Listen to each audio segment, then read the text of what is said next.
vaya a un sacerdote y le diga, mire, vamos a estudiar apologética. Y el padre le dice, no, le dice, está bien, padre. Entonces, usted me va a explicar, porque yo estoy un pastor que me está conquistando y me voy a ir con él, porque ustedes son unos idólatras. Ustedes dicen que María es virgen y María tuvo más hijos. Agárrelo como si usted fuera protestante. Y apréndese unas cuantas citas de los protestantes y restréguense en la cara. Y le diga, y por eso me largo de la iglesia y me voy a evangélico. Claro, echándole broma, ¿no? Una obra de teatro, ¿no? Para que el cura reflexione. Pero no esperen ustedes, hermanos, a que lo hagan los sacerdotes. Háganlo ustedes. Y los sacerdotes, pues cuando vean que el pueblo va caminando para allá, o camina con el pueblo o se lo llevan. ¿Cómo la iglesia, qué usted recomendaría a la iglesia para ayudar a evitar el avance de los grupos protestantes? ¿Qué recomendaría a nivel práctico? La segunda es, ¿usted considera que al católico le falta celo apostólico? Y si usted considera que es así, ¿a qué usted cree que se debe? Y la tercera pregunta es, yo soy padre, ¿qué consejo nos daría usted a los padres que tenemos niños pequeños para poder educar correctamente a nuestros hijos en la fe? Gracias. Muy bien, primera respuesta, que los sacerdotes comiencen a preparar a los laicos en la apologética, no tomando la apologética como pelear con los evangélicos, sino conocer la doctrina católica y conocer la doctrina protestante con la Biblia para que el católico esté firme y saque de la mentira y del engaño a los hermanos separados. Y los laicos pueden decir, pero es que el padre no me forma. Eso es verdad. Pero le voy a decir un secreto a ustedes aquí. Tapen la boca a los curas. ¿Qué digo? Los oídos. ¿Saben qué? Hoy día, gracias a Dios, hay muchos sacerdotes que están preocupándose por la apologética. Le digo gracias a quién. A ustedes, los laicos, que los bombardearon con videos del padre Luis Toro. Y al fin un día lo vieron. Pero ojo, aunque el sacerdote te diga que no, agarra los videos. Antes tenía que ir a la universidad, ahora la universidad llegó a la casa. Agarra los videos, estudia, nadie te lo va a robar, nadie te va a impedir que estudies en tu casa. ¿Quién te va a impedir? Agarra y estudia, paso por paso. Y cuando vaya a un sacerdote y le diga, mire, vamos a estudiar apologética, el padre le dice, no, le dice, está bien, padre. Entonces, usted me va a explicar, porque yo estoy un pastor que me está conquistando y me voy a ir con él, porque ustedes son unos idólatras. Ustedes dicen que María es virgen y María tuvo más hijos. Agárrelo como si usted fuera protestante. Y apréndese unas cuantas citas de los protestantes y restréguense en la cara. Y le diga, y por eso me largo de la iglesia y me voy a evangélico. Claro, echándole broma, ¿no? Una obra de teatro, ¿no? Para que el cura reflexione. Pero no esperen ustedes, hermanos, a que lo hagan los sacerdotes. Háganlo ustedes. Y los sacerdotes, pues cuando vean que el pueblo va caminando para allá, o camina con el pueblo o se lo llevan.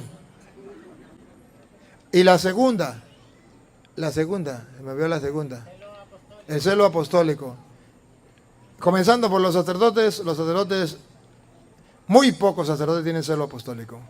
Por desconocimiento. Por ejemplo, a mí en el seminario, por eso lo digo con autoridad, con potestad. A mí en el seminario me decían que teníamos que tener celo apostólico. Y el celo apostólico era que el sacerdote vecino no viniera a celebrarme un matrimonio en la iglesia mía. Que cualquier otro sacerdote de otra parroquia no viniera a hacer un bautizo en la parroquia mía. Eso era celo apostólico. Cuando yo me puse a leer la Biblia, en 2 de Corintios capítulo 11, versículo 1 en adelante, me di cuenta que el celo de los apóstoles era por la salvación de las almas, que nadie viniese a enseñar otra doctrina, a engañar a la gente. Eso se llama celo apostólico. Y eso muy poco existe en la iglesia. ¿Y cómo hacer para que exista celo apostólico? Pues comenzar a mostrarle a los sacerdotes, a los seminaristas y a los laicos la necesidad de evangelizar para la salvación de las almas. Bastaría con Marcos 16:15, vaya, prediquen el evangelio a toda criatura, el que crea se salvará. Eso es celo apostólico, predicar la palabra de Dios para que la gente se crea, para que la gente crea y se salve. El que se resista a creer será condenado. Eso es celo apostólico, voy a predicar para que la gente se salve. Por eso estoy aquí, por eso aguanto el calor, por eso aguanto todo lo que me venga, porque yo tengo celo apostólico, quiero que todos ustedes, un día como estamos aquí reunidos, nos encontremos en el cielo con los ángeles y los santos, gozando eternamente del reino de Dios. Y la última, ¿qué hacer con los hijos? Simplemente lo que dice la Biblia, enseñar a los niños, desde niños la palabra de Dios, segunda de Timoteo 4, ¿cómo es? 3:14, perdón. 3:14 al 16. Enseñar desde pequeñito a los niños la palabra de Dios. Si no hacen eso, perdieron. El mundo de hoy se está llevando arrastrados a los niños, a los jóvenes y a los adultos sin que nada los pare. Parece que esto no lo frena nadie, pero es mentira. La palabra de Dios sí. Si quiere, hagan la prueba y verá. Si ustedes enseñan a sus hijos la palabra de Dios, no se los lleva a la corriente. Jesús mismo dijo, el que escuche esta palabra mía y la pone en práctica, parece el hombre que construyó sobre roca. Viene el viento, vienen las mareas, vienen las tormentas, pero no mosquean la casa porque estaba construida sobre. Pero aquel que no le enseña la palabra de Dios a sus hijos es como el que construye en arena y viene la tempestad del viento, se lo lleva y dice, su final es un desastre, ruina total. Pero ¿cuándo comprenderán los padres de familia esto? Yo no sé cuándo. Yo no sé cuándo. Pero con la esperanza de que algún día, o aunque sea uno, lo tome en cuenta. Por eso hoy les predico la palabra del Espíritu Santo. Amén. Soberano y eterno Dios, te damos gracias porque nos permite escuchar tu voz. Ahora queremos practicarla. Que no seamos sordos a tu voz, que tu Santo Espíritu obre en nosotros, sople con toda su fuerza, para que quite de nosotros toda doctrina del error y podamos renacer al hombre nuevo, creado en la justicia y en la santidad de la verdad. Gloria al Padre, y al Hijo, y al Espíritu Santo. En el nombre del Padre, del Hijo y del Espíritu Santo. Amén. Queridos hermanos, vamos a darle la oportunidad, si hay algún hermano separado, para que pase y haga la pregunta. Si hay algún hermano separado, no importa de la religión que sea, que esté interesado en preguntar, perfecto. Si algún hermano separado quiere venir a preguntar o compartir conmigo, voy a acercarse. No, pero entonces pasa por aquí, por aquí. Páselo por aquí. Pase por aquí, el que va a preguntar. A la vela por aquí. No son ningún hermano separado ha venido, entonces le damos la oportunidad a los católicos. Si quiere alguno hermano separado, pues entonces hace la cola y luego dice que él es hermano separado. Vamos a tratar, hermanos, de disipar las tinieblas del error, tratando de responder a las interrogantes con la palabra de Dios. Buenas, bienvenido a nuestro país. Solamente bastó un solo video para que cambiara mi vida. Y me lo enviaron desde Boston, una sobrina que tengo allá. Pero en realidad no hay en la tierra un verdadero mensajero de Dios como usted. Usted ha cambiado mucha vida. Mucha vida. Y yo, desde que vi el primer video, no me canso de ver video. Y es 24/7.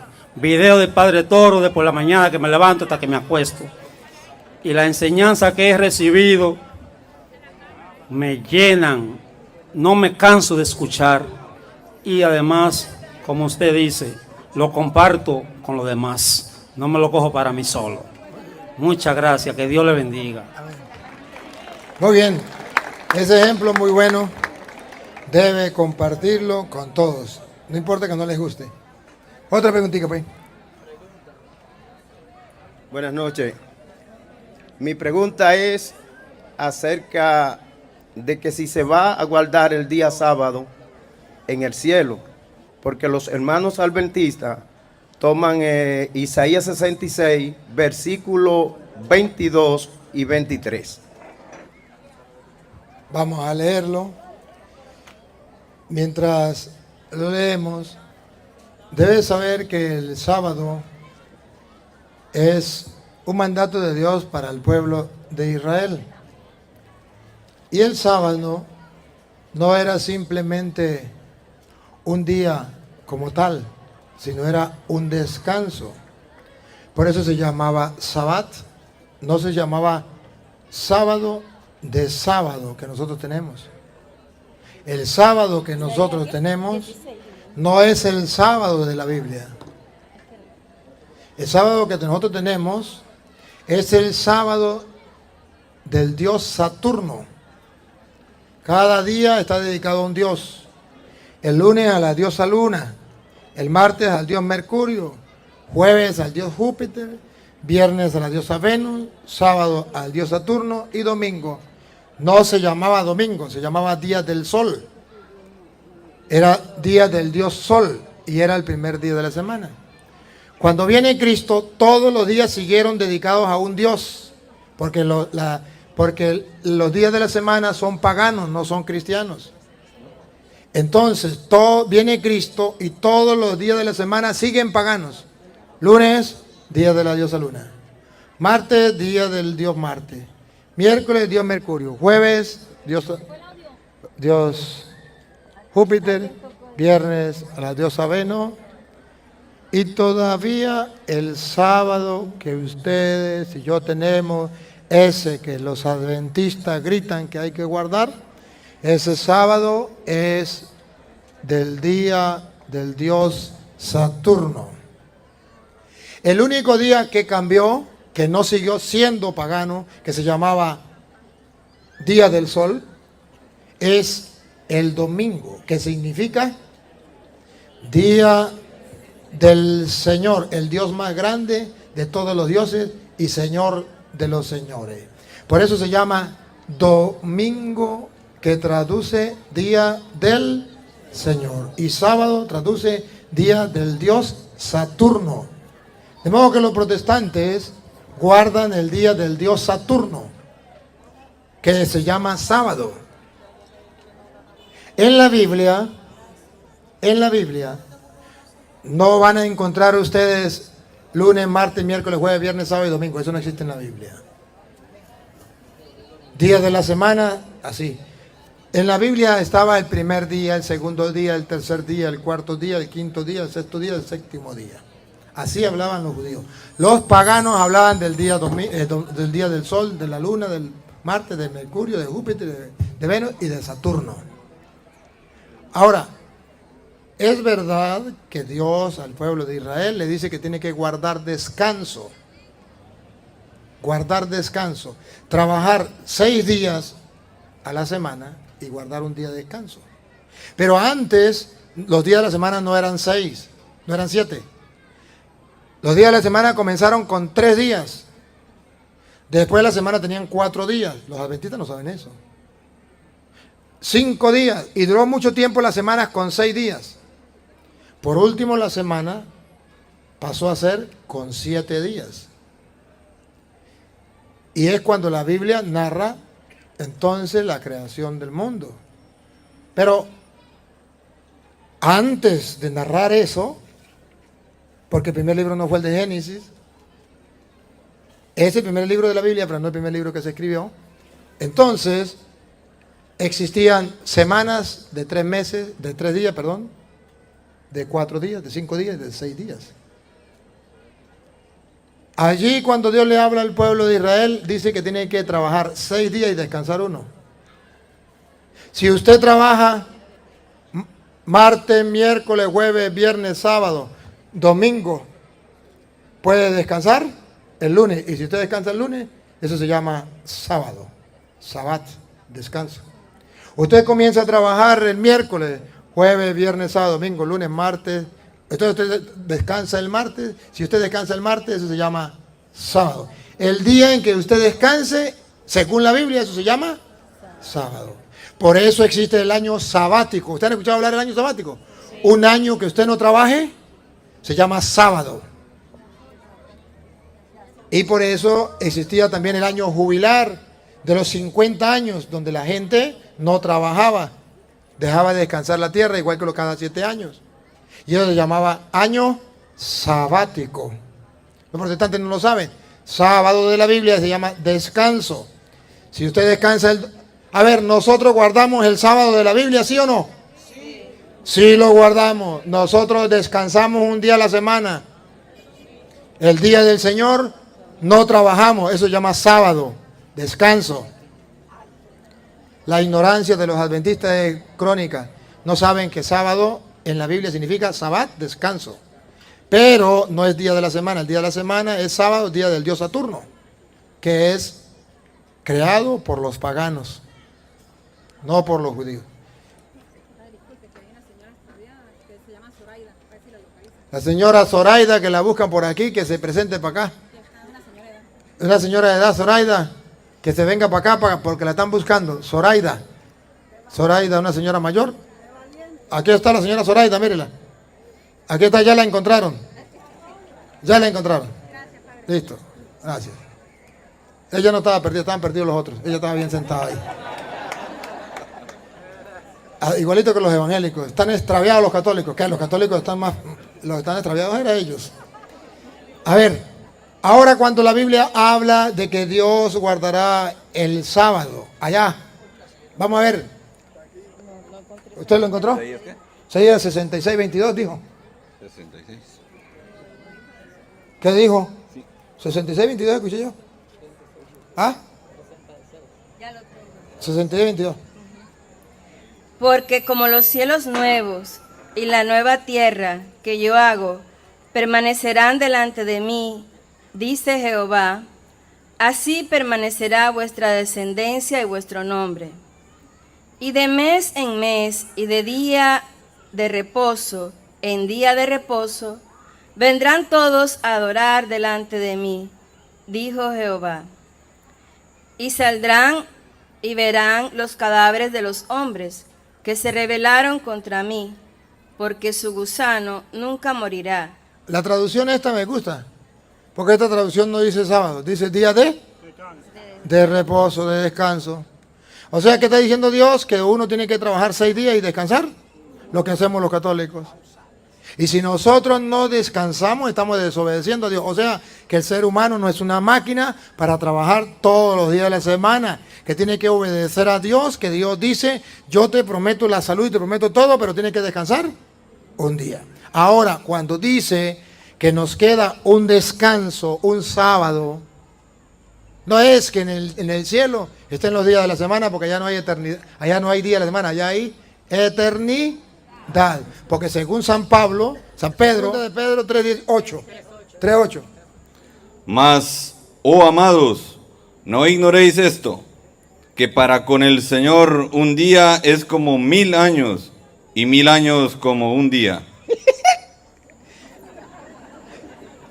Allá Dios no lleva cuenta de días. Allá un día es como 1000, y aquí y 1000 años es como un... O sea, el Señor no, allá es eternidad. Entonces los adventistas, no saber interpretar la Biblia, dicen, es que allá van a guardar el día sábado. Allá Dios lo va a poner a trabajar el domingo, el lunes, el martes, el miércoles, el jueves y el viernes. Y el sábado ustedes van a descansar con Dios en el cielo, mientras tanto van a trabajar. A Petronilo le patina el coco, le patina el coco, Dios sabe qué está diciendo, que queda un descanso para los que creen en Él. Según dice Hebreos capítulo 4, versículo 8. Si quieren lo leer desde el 7. Queda un descanso. Ahora el Apocalipsis dice, ¿cuál es el descanso? El descanso. ¿Saben ustedes cuando una persona muere, como usted dice? Que en paz descanse. O que descanse. O sea, entró en el reposo. En el descanso de Dios. No es que allá entonces Dios va a guardar el sábado allá. Eso se llama ignorancia. El escritor sagrado en Hebreos 4:7 dice que queda ciertamente un descanso, pero no es como el del pueblo judío. Escuchemos. 4:7. Otra vez determina un día, hoy, diciendo después de tanto tiempo, por medio de David, como se dijo, si oyereis hoy su voz, no endurezcáis vuestros corazones, porque si Josué les hubiera dado el reposo, si Josué les hubiese dado el reposo, no refiere al día de la semana, porque el día de la semana lo tenía en tiempo de Josué. Pero si Josué lo hubiese llevado al cielo, no habría necesidad de Cristo. Si Josué le hubiese dado el reposo, o sea, el cielo, la eternidad, no hablaría después no hablaría después. de otro día. O sea que para los cristianos hay otro día. Por tanto, queda un reposo para el pueblo de Dios. Queda un reposo, la eternidad, que en paz. Por eso el Apocalipsis, mire como lo dice Apocalipsis 6, 11. Cuando los que mueren llegan a la presencia de Dios, se les dan vestiduras blancas, ¿y qué se le dice? Y se les dieron vestiduras blancas, y se les dijo que descansasen Ese es el sábado, descanso, que descansasen todavía un poco de tiempo, hasta que se completara el número de sus consiervos. Ese es el descanso que guardamos en el cielo. Sábado significa descanso, pero la ignorancia es atrevida. Y los adventistas piensan que allá en el cielo San Pedro va contando los días. Y tiene ya un calendario bien grande, los días de la semana. La ignorancia es bastante atrevida, pero no es así. Nosotros guardamos el día de descanso,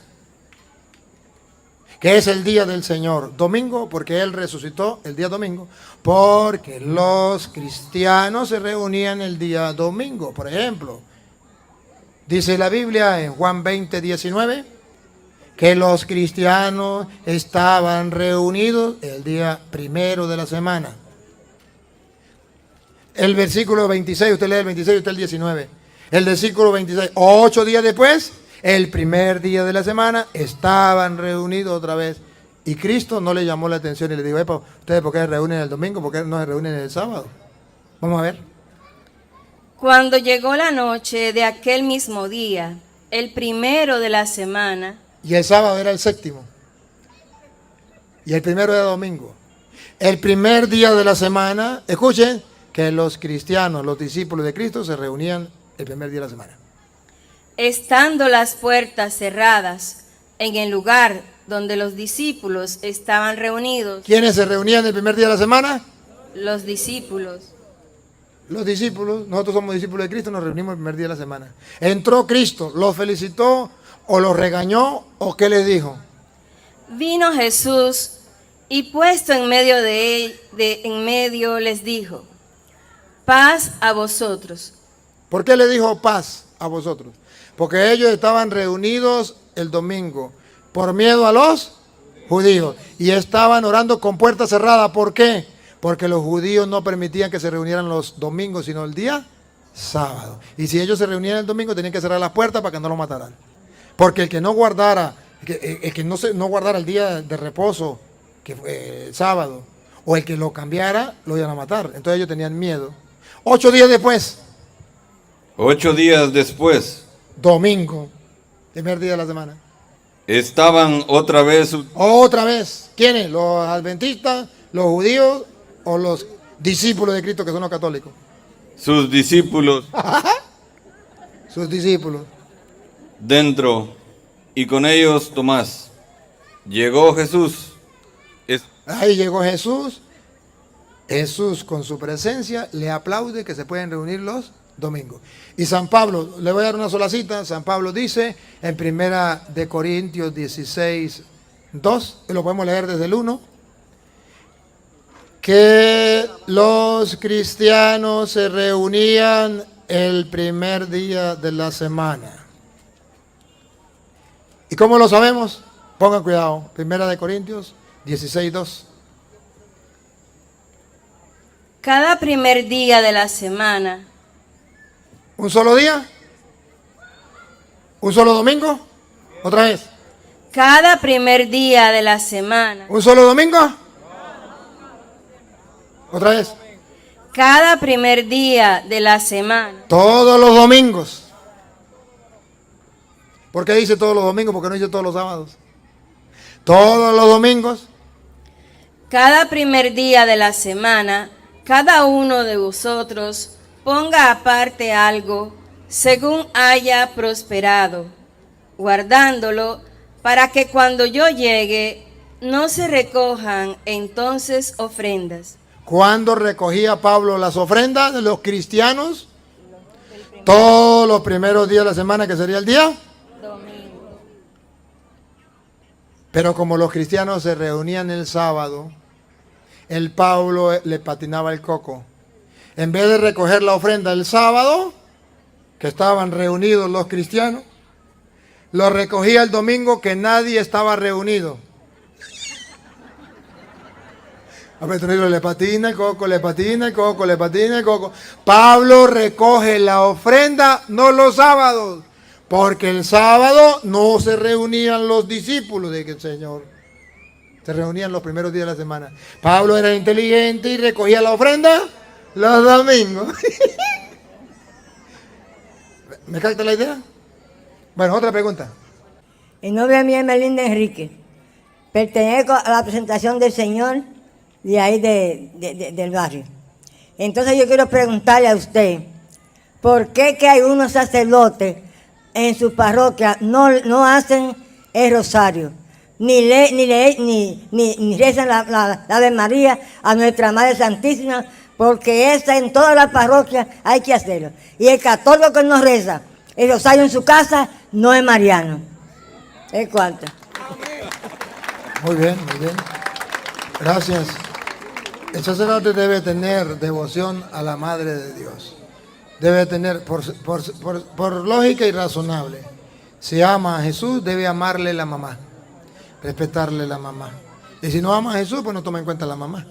Pero la mamá se toma en cuenta. Y el rosario es necesario en la comunidad y en la familia. Familia que reza unida, permanece unida. Y donde reza el rosario, no falta lo necesario. Muy buenas noches, Padre Luis Toro. Yo tengo una inquietud. La esposa mía es protestante de los evangélicos. Y yo fui a la reunión que tenían ellos con el pastor. Y estaban hablando sobre el pecado. Y la pregunta mía fue que si Jesús conoció el pecado. Y ellos me dijeron que sí, que Jesús conoció el pecado. Porque Jesús fue probado en todo. Entonces yo tengo una confusión porque la Iglesia Católica no me enseña eso. Me dice que Jesús nunca conoció el pecado. Y otra pregunta, son dos. La otra pregunta es sobre Adán y Eva. Dios creó a Adán y a Eva. Tuvieron dos hijos, Caín y Abel. Caín mató a Abel. Entonces, Caín fue desterrado del paraíso. Y cuando salió, pues dice la Biblia que él conoció una mujer y se casó. Entonces tengo una duda, porque si solamente tuvieron esos dos hijos y de ahí él salió y entonces conoció más, ¿de dónde provienen esos dos? A ver, si los protestantes dicen que Jesús conoció el pecado y se refiere a que conoció porque sabía que era pecado, no hay problema, porque Jesús sabía que era pecado. Ahora, si los protestantes dicen que Jesús cometió pecado, eso sí es un gran lío. No entiendo qué quiere decir cuando dice que Jesús conoció el pecado. Si significa conocer el pecado porque sabe que es pecado, eso sí es verdad. Pero si significa conocer el pecado, significa pecar, eso es mentira. Porque la misma Biblia dice que Jesús, el mismo Jesús afirma que Él no cometió pecado. A ver, por allá en San Juan capítulo 8, versículo, a ver qué dice el 47. Y si no es Juan, usted busca el 12:57 para ver. Si no es uno, es otro. 8. Usted 12:57 y usted 8:47. ¿Qué dice el 47? Que es de Dios, las palabras de Dios. El 46. ¿Quién de vosotros me redarguye de pecado? Pues si digo la verdad, ¿por qué vosotros no me creéis? Después de ese, Después del 40 y, sí, el 17, el 48. Respondieron entonces los judíos y le dijeron, no decimos bien de nosotros que tú eres samaritano. ¿Usted qué dice ahí en el No hay 57 en el 12. 12, 12, no hay 57 en el 12? No, llega hasta el 50. Entonces, 47. No entiendo lo que dice. Avise. Que la señora Alejandra que se va al transporte. Ah, que la señora Alejandra. 8:46. Alejandra que se va al transporte. 8:46. A ver, 8:46. Juan. La hermana Alejandra que se va al transporte. 8:46. Ajá. Es que le dije. Léalo, a ver. ¿Quién de vosotros me redarguye de pecado? ¿A quién de vosotros dice que yo cometí pecado? Ahí está. Jesús dice, ¿quién de ustedes me puede decir que yo cometí pecado? ¿Me redarguye de pecado? ¿Quién? Él no tiene pecado. Ahí está escrito. ¿Ya respondí las dos preguntas o una sola? Una sola. Caín y Abel. Mire, hermano. La Adán y Eva pertenece a la historia de la salvación. La creación y las personalidades de Adán y Eva pertenecen a la historia de la salvación, pero no a la historia normal. A la historia de la salvación significa cómo Dios va llevando al pueblo a creer en Él y cómo Dios le muestra al pueblo creyente para que se salve, cómo fue la creación, de dónde venimos y qué quiere Dios de nosotros. Eso se llama historia de la salvación. Pero no es historia como que yo nací el 17 de septiembre del 2000 fue. El 17 de septiembre de 1973. Eso es historia, no historia de salvación. Eso es historia. No confundamos la historia con la historia de la salvación. O sea, que Adán y Eva no nacieron como usted y yo o como yo el 17 de septiembre, como tal. No. Que existe en la historia de la salvación. Pero no es literalmente como lo enseña la historia ahora, que es historia de Simón Bolívar, del Libertador, del que sea. No. Se lo explico mejor. Adán significa los primeros hombres y Eva las primeras mujeres que Dios creó. Caín significa los hijos del mismo papá, pero salen mal educados, mal formados. Abel, los hijos del mismo papá y mamá, y ese sí salió bien educado y buscando de Dios. O sea que hay hijos de un mismo papá y una misma mamá que son distintos. Unos agarran el mal y otros agarran el bien. Eso es lo que está narrando la Biblia. Eso se llama historia de la salvación.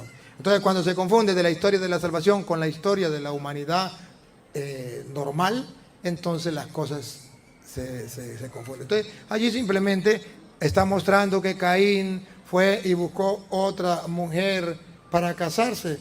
Y usted dice, bueno, ¿y de dónde fue a buscarlo? Porque Dios creó la Eva, que significa muchas mujeres. O sea, que las mujeres fueron creadas por Dios. Y Adán, los hombres fueron creados por Dios. ¿Cuántos hombres creó Dios al comienzo? Los primogénitos, 3. Caín, Abel y Set, el tercero, pero tuvo mujer. Eso es historia de la salvación. Pero esa historia de la salvación, para que ustedes capten mejor, donde narra que Caín y Abel fueron hijos de Adán y Eva, que es historia de la salvación. No es mentira porque es historia de la salvación. Pero es una manera, otra historia distinta como usted y yo narramos la historia. Es que el Génesis se escribió miles de años después de que el pueblo de Israel ya iba caminando. Muchos años después que el pueblo de Israel ya iba caminando. No fue el primer libro que se escribió, fue el primer libro que está en la Biblia. Pero se escribió con el tiempo. Cuando el pueblo de Israel se preguntaba, ¿quién creó el mundo? Como ahorita. Entonces Dios inspiró a los escritores sagrados para que dieran una explicación de la salvación. cómo hace Dios para crear el hombre y qué hace Dios para salvar al hombre y cómo el hombre entra en el pecado y cómo Dios promete la salvación. Entonces se llama historia de la salvación.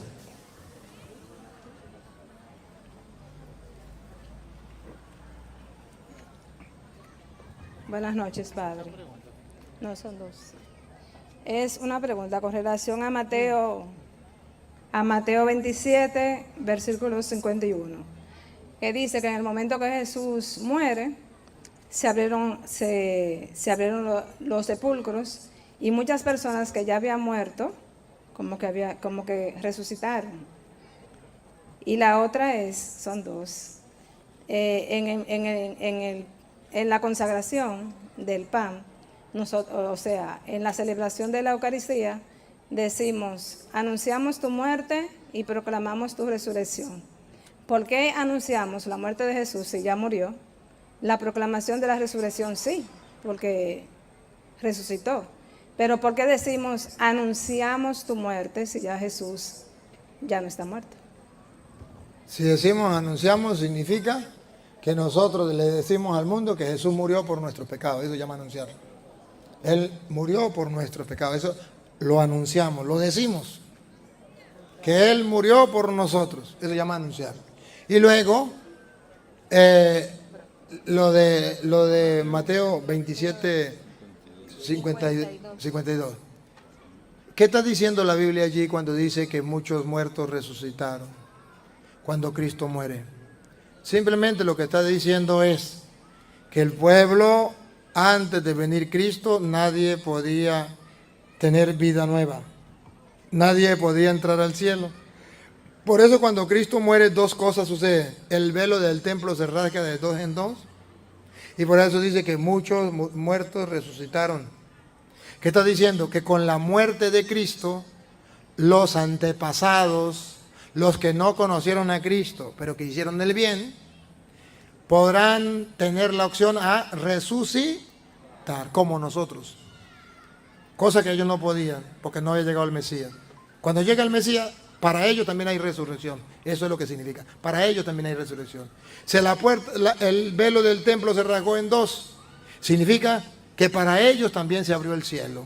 Que Cristo no es Salvador solamente de nosotros, Nuevo Testamento, sino también es Salvador del pueblo judío, Antiguo Testamento, y que nosotros vamos a resucitar con Cristo para la vida eterna, y no solo nosotros, sino también Abraham, Isaac, Jacob y todos los antepasados también van a resucitar con Cristo, cosa que no podían hacer antes de que viniera Cristo. Eso significa. Saludos, muy buenas noches. Mi nombre es Nick Marconi Cabrera Amparo, representante de la zona pastoral Villa Duarte de las Américas. Quiero decir que estamos de fiesta porque el pueblo aclamaba su visita a nuestro país. Querido Padre Luis Toro, yo soy un torito y fiel seguidor de usted. Hace mucho tiempo oraba por eso. Nuestro Dios y nuestra querida Santa Madre Iglesia Cristiana, Católica, Apostólica y Romana y Evangelista condena la santería y la idolatría. Aún el pueblo de Dios no se convence de entender qué es veneración y qué es adoración. Esa es la primera. También decirle que compartirle las concordancias bíblicas a este querido pueblo. Cuando ustedes lo cuestionen un protestante por ahí, si a María se le puede alabar, a los santos sí se le alaba. Ahora, la alabanza para Dios no es la alabanza a los santos. Está en Proverbio 31, versículo 30 al 31. También, así como que hay que declarar a Cristo como nuestro Señor y Salvador, dice el Salmo 15, escríbanlo, que entrarán al monte santo de Dios aquellos los que honran a los temerosos del nombre de Dios. ¿Y quiénes son los temerosos del nombre de Dios? Los santos, los elegidos. Usted y yo estamos llamados a ser santos. La primera es esa, el concepto de veneración y adoración. También, Padre, en la iglesia está siendo filtrada por la corriente nueva era, que usted responde con respecto al yoga. Hay muchos cristianos católicos practicando yoga y eso es un veneno para el alma, porque eso le permite que si tú no tienes una espiritualidad católica, el espiritismo, se le entran todos los demonios, como se le metieron a Santa María Magdalena, que por cierto, hoy celebramos su fiesta. También dos me mandaron a preguntarle que por qué comulgamos en una sola especie. Y el movimiento de los apóstoles de la palabra, me dicen, si usted conoció a Flaviano Amatuli, que en Dios lo tenga en su gloria, que fue el sacerdote apologeta que más escribió tratado en defensa de nuestra doctrina. Pues muchas bendiciones para todos. Gracias. Sí, conocí al padre Flaviano Amatuli y él fue el que me inspiró. Él, escuchándolo a él un día, una enseñanza de media hora, ya con eso bastó y sobró. Yo lo escuché a él una sola vez. Más nada. Pero con eso bastó y sobró para yo preocuparme por la apologética. La otra que me decía, las dos especies. ¿Por qué nosotros no comulgamos bajo las dos especies todo el tiempo? A veces comulgamos bajo las dos especies. Porque la iglesia enseña que Cristo murió, pero que Cristo resucitó. Y nosotros recibimos a un Cristo no muerto, a un Cristo vivo, resucitado. Entonces, en la misa, nosotros celebramos lo que es la pasión, muerte y resurrección. Por eso usted y yo, en la misa, nos centramos en la muerte de Cristo, pero ahí no queda. Pasa a la resurrección. Por eso cuando el sacerdote levanta el pan y lo baja, se arrodilla, se arrodilla y levanta luego el cáliz, se arrodilla y dice, se levanta y dice, este es el sacramento de nuestra fe. Y ustedes proclaman, anunciamos tu muerte, proclamamos tu resurrección, ven Señor Jesús. No me quedé con la muerte. Ahora sé que Cristo ha resucitado y más todavía espero que un día viene y yo lo espero a Él, ¿verdad? Ven Señor Jesús, yo lo espero y lo deseo.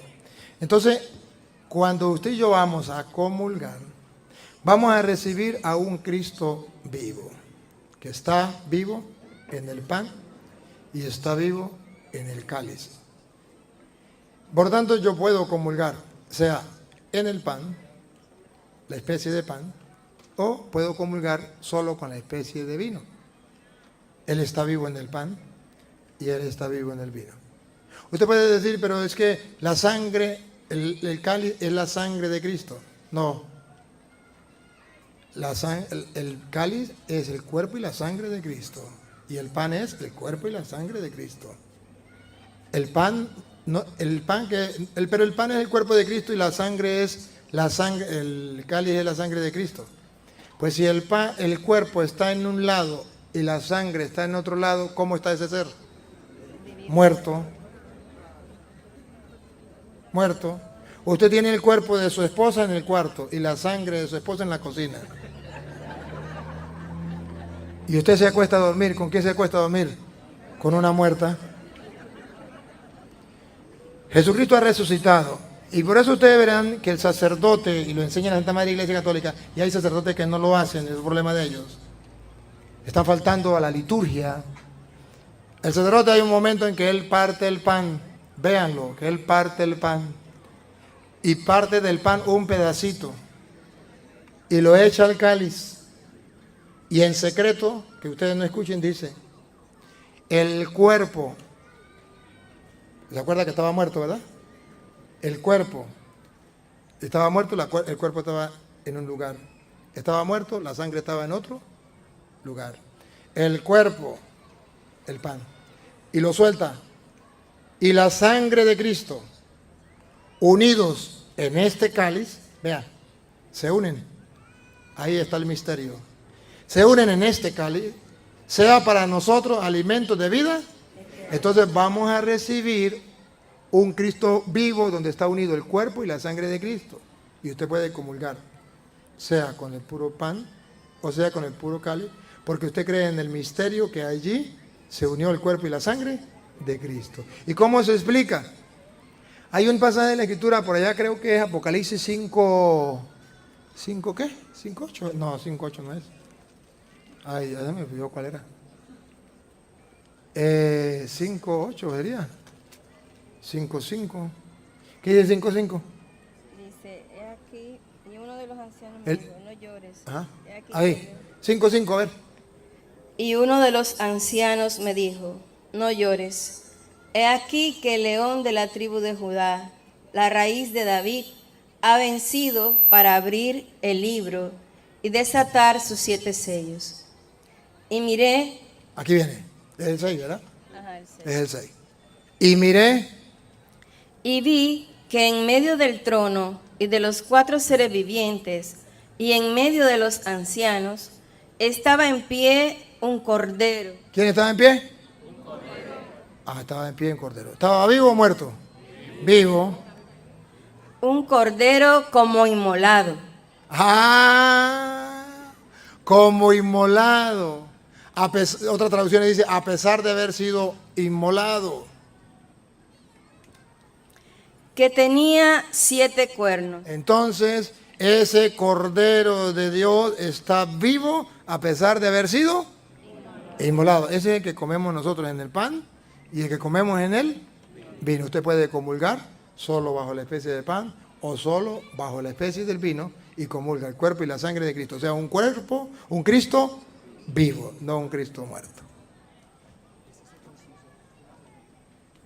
Sí, buenas noches, Padre. Yo soy Wilfredo Reynoso, vengo de la parroquia San Felipe Apóstol de Villa Mella.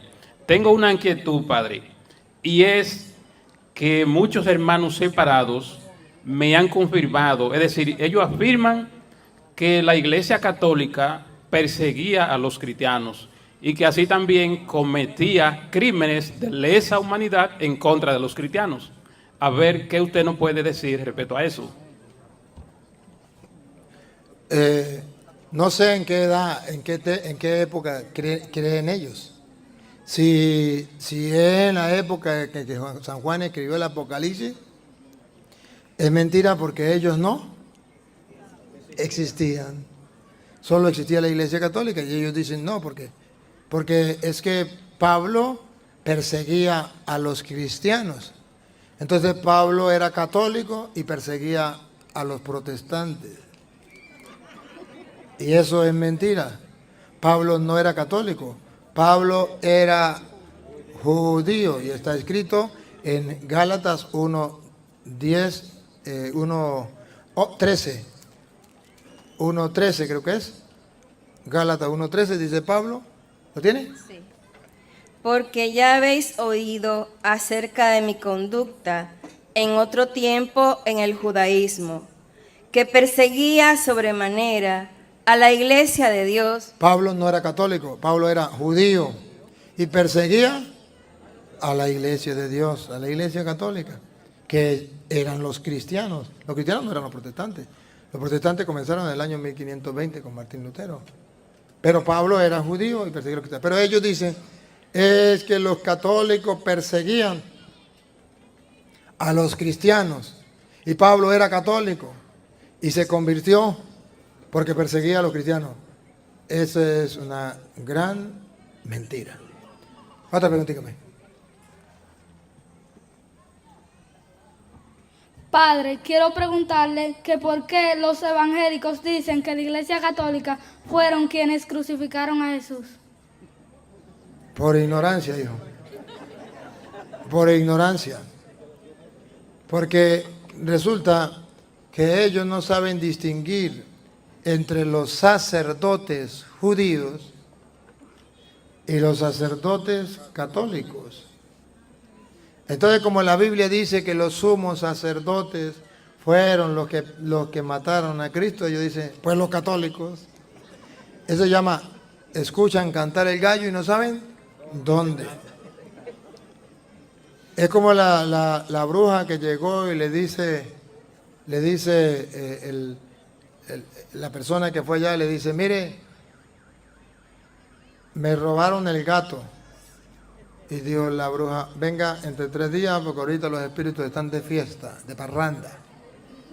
A los 3 días llegó y ¿qué pasó? Digo, ese gato no lo busque más. Ese gato, una gandola le pasó por encima y lo mató.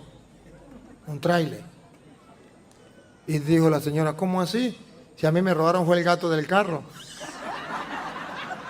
Como gato y gato suena igual, pues los protestantes se confunden porque sacerdote y sacerdote suena igual.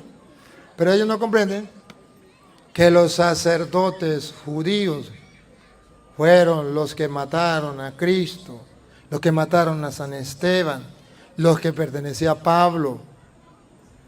¿Y cuál era la diferencia? Que aquellos ofrecían un toro, macho cabrío en el altar. Y los del Nuevo Testamento, los sacerdotes de la Iglesia Católica, ¿qué ofrecen? Pan y vino. Una diferencia muy grande.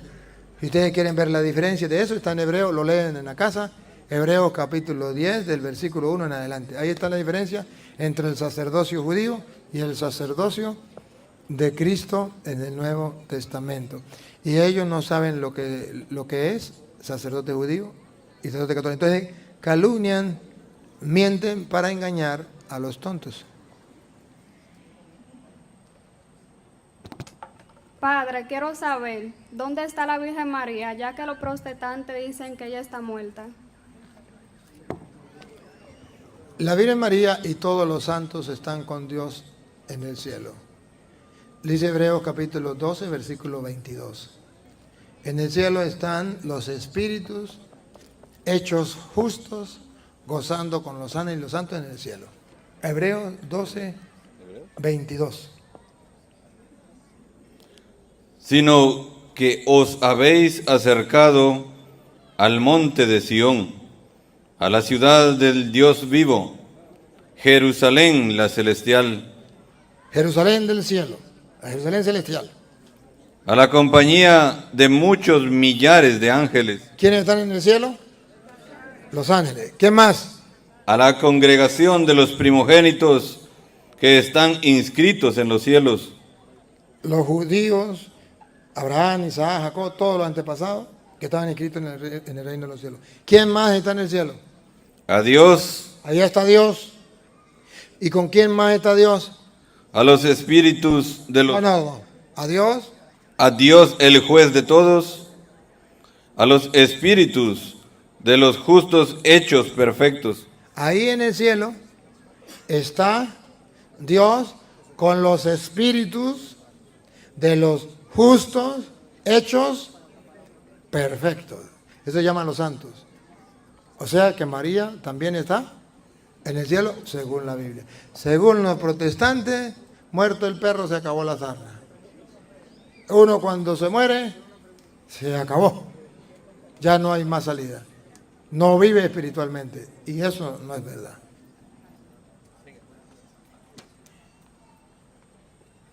Buenas noches, Padre. Yo también soy una seguidora suya, de verdad que sí. La pregunta mía es, aprendí de usted, no hay pregunta tonta o un tonto que no pregunte. Ajá. Entonces, mi pregunta es, yo he visto, principalmente aquí en mi país, República Dominicana, que la gente, familia completa, cuando se le muere un familiar, se mandan a hacer polochés, blusa, y se ponen imagen de la persona fallecida en su ropa. Pero yo no lo he visto en la Biblia que los dice. Dígame usted.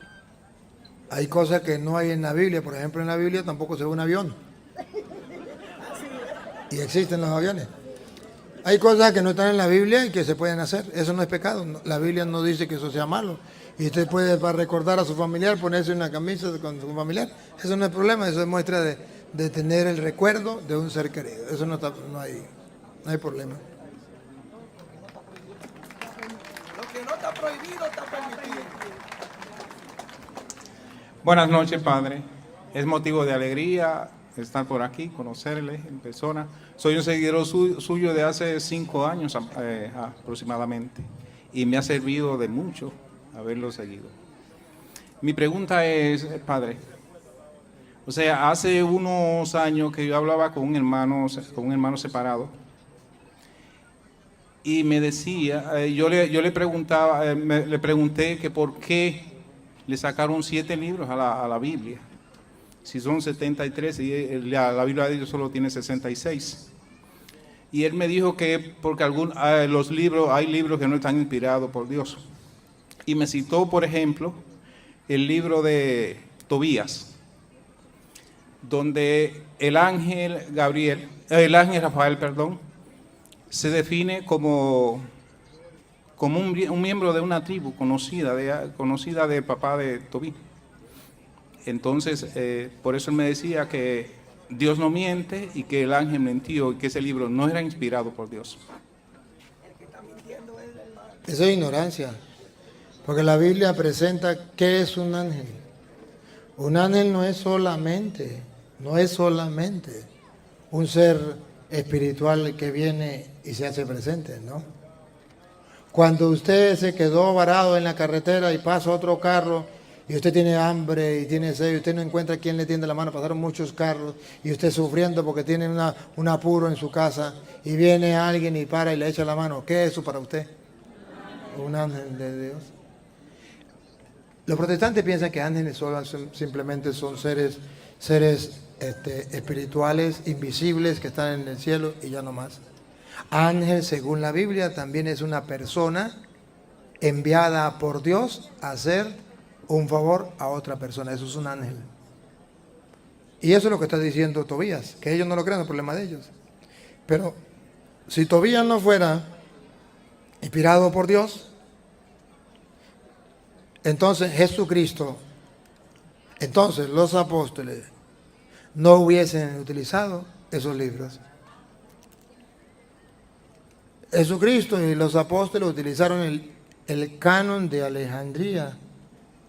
Y el canon de Alejandría tenía 46 libros, que son los que nosotros tenemos del Antiguo Testamento. Cuando viene Cristo y los apóstoles, solamente existía ese canon. Cuando dice la Biblia que Jesús agarró el rollo de Isaías y lo leyó en el templo, ¿de qué canon le estamos hablando? Del canon de Alejandría, el único que existía. Cuando San Pablo dice en 2 de Timoteo 3:16, toda escritura es inspirada por Dios y es útil para enseñar, ¿de qué está hablando San Pablo? De el canon de Alejandría. O sea, los 46 libros metidos, el de Tobías. Si los libros, si esos 7 libros no fueran inspirados por Dios, los apóstoles lo hubiesen dicho, el mismo Cristo lo hubiese dicho y no hubiesen aceptado ese canon porque tenía esos 7 libros. En el año 90 después de Cristo, después que Cristo muere, los judíos le quitaron 7 libros a la Biblia del Antiguo Testamento y formaron el canon de Palestina quitándole esos 7 libros y ellos dicen que no eran inspirados por Dios. ¿Por qué ellos dicen que no eran inspirados por Dios? Porque esos hablaban de Cristo y ellos no eran cristianos, entonces los quitaron. Pero nosotros somos cristianos y creemos en Cristo, entonces no nos quitamos, porque Cristo y los apóstoles lo utilizaron. Y si Cristo y los apóstoles lo utilizaron, esto significa que para nosotros son inspirados por Dios, porque no podemos ser más papistas que el Papa.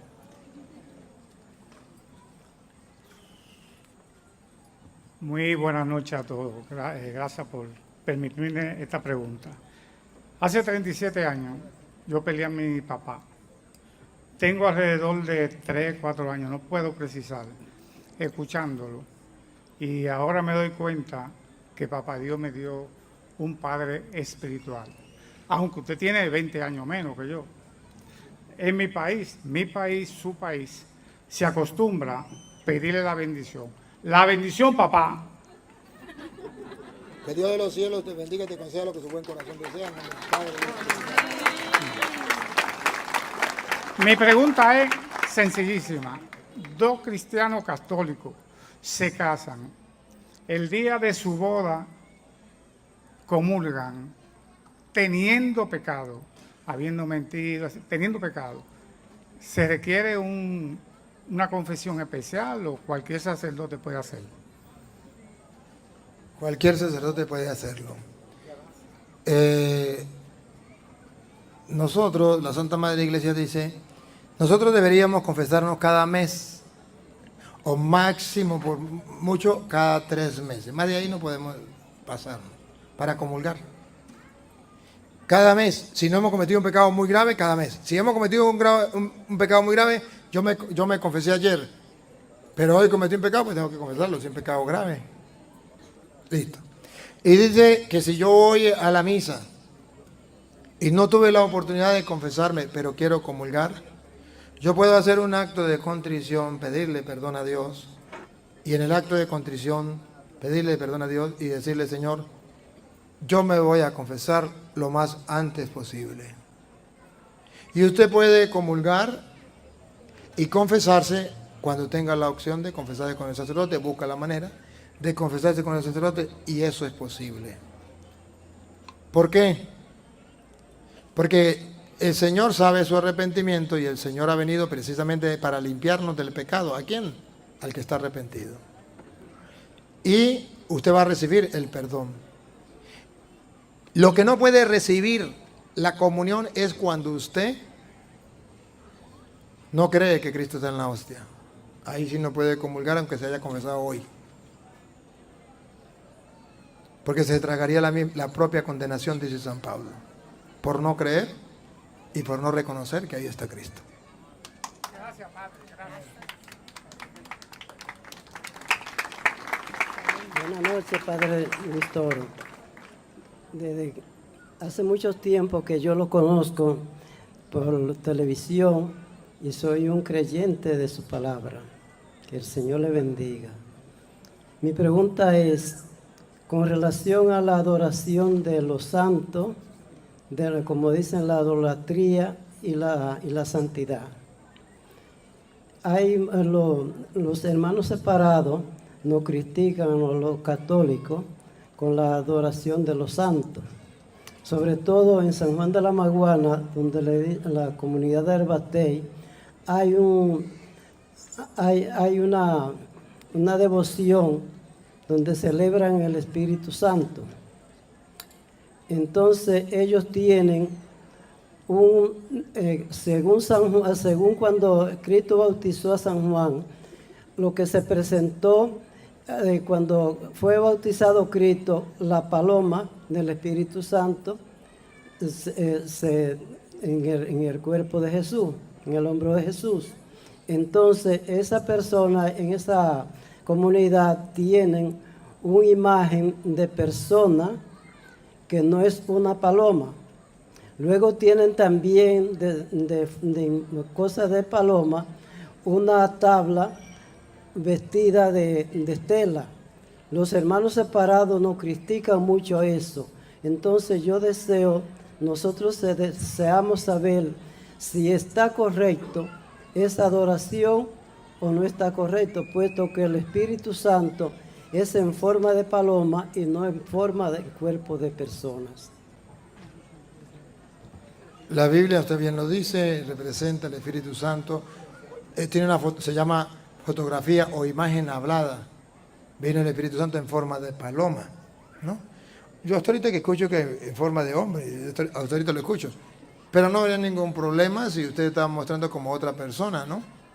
Pero solamente que depende de cómo lo muestre. Es que yo no lo he visto y no puedo decir más nada. No lo he visto, no puedo decirlo. Porque de repente pueda colocarlo en forma de persona como ahorita como están con la ideología de género, puede colocarlo así. Entonces, yo no sé, no puedo dar nada de eso, ninguna opinión, pero sí, si lo dibujan como una persona para decir que es una persona, no habría mayor problema. Ahora, ¿cuál es la finalidad? Que lo dibujen como un hombre o como otra persona, no sé cuál será la finalidad. Pero la Biblia sí lo presenta con una imagen, una paloma.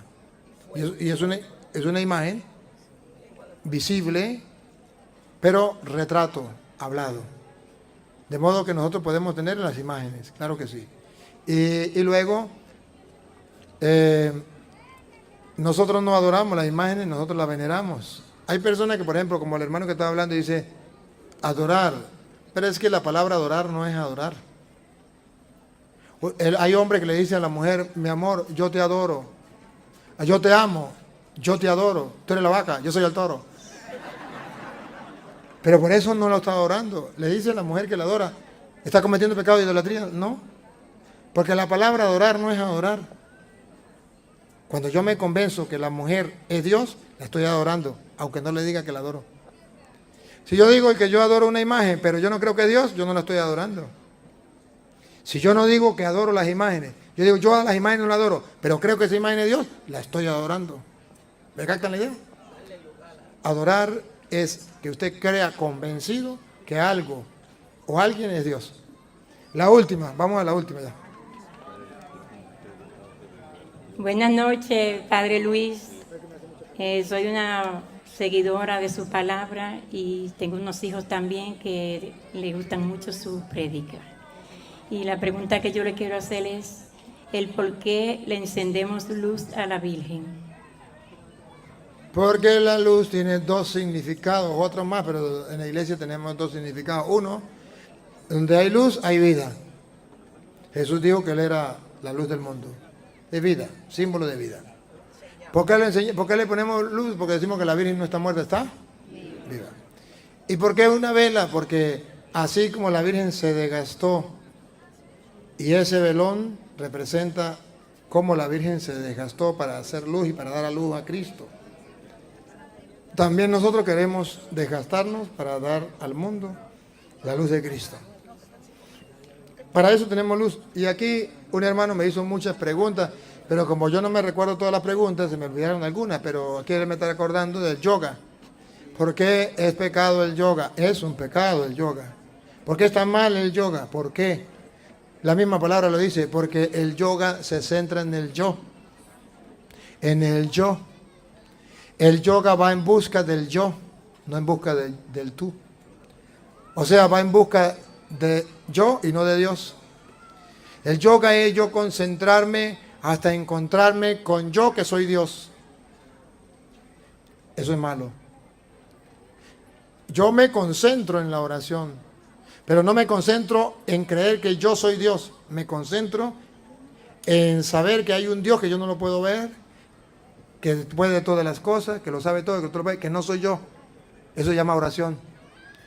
La diferencia de la oración y el yoga, que el yo en la oración cree que Dios es Dios y se centra en Él. Y el yoga no cree que Dios es Dios, sino que yo soy Dios y me centro en yo para encontrarme con yo mismo que soy Dios. Vamos a terminar entonces. Señor Dios, te damos gracias por esta bella oportunidad que nos brinda de compartir tu palabra. Hoy te hemos escuchado y queremos practicar la palabra para ser felices al cumplirla. Te pedimos que tu palabra disipe las tinieblas del error en nuestra mente y en nuestro corazón. Te pedimos por los hermanos separados para que un día conozcan la verdad y vuelvan a la iglesia y haya un solo rebaño bajo un solo pastor. Y a ti, Dios, que quiere que todos los hombres se salven y lleguen al conocimiento de la verdad, a ti sea la gloria, el honor, el poder, la adoración por los siglos de los siglos. Amén. El Señor esté con ustedes. Y con su espíritu. La bendición del Dios Todopoderoso, Padre, Hijo y Espíritu Santo, descienda sobre ustedes y les acompañe para siempre. Amén.